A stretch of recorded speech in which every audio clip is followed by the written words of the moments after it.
তো টিকটক এবং ফেসবুকে কিছু ভিডিও দেখতেছি, বেশিরভাগ টিকটকে দেখতেছিলাম কিছু এখন যেটা ঝামেলা চলতেছে মোবাইল নিয়ে, পার্সেন্টেজ নিয়ে। তো ওখানে কিছুগুলো এখন ভিডিও যেগুলো দেখতেছি মানে ওদেরকে নাকি পুলিশে দৌড়াইতেছে, মারতেছে, দৌড়াইতেছে, এরকম কিছু কিছু ব্যবসায়ীরা ভিডিও করতেছে ইমোশনাল ভিডিও সাউন্ড দিয়ে, তাদেরকে নাকি মানে মারতেছে। আসলে ভাই ব্যবসায়িকরা ভাই বলতেছে আমি, আপনারা কি করছেন আগে?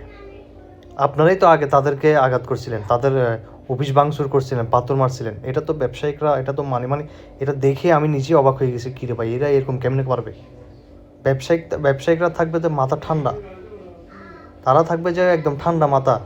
আগে যেটা করছিলেন একদম ভালো হয়েছে, খুশি হয়েছি, আপনাদেরগুলো দেখে ভালো লাগছে। এখন যেটা আপনারা করছেন এটা মেনে নিতে পারতেছি না। ব্যবসায়িকরা তো থাকবে ঠান্ডা মাথায়।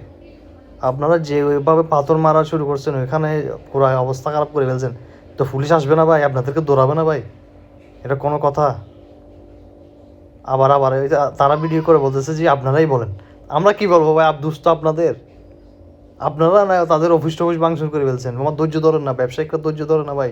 আপনারা একটু ধৈর্য ধরেন, হবে তো। এটা না করে আপনারা যে অবস্থা শুরু করে দিয়েছেন ভাই, আপনারা এখন আপনারা বলেন এই ভিডিওর মধ্যে কমেন্ট করে তাদেরকে কি বলবো?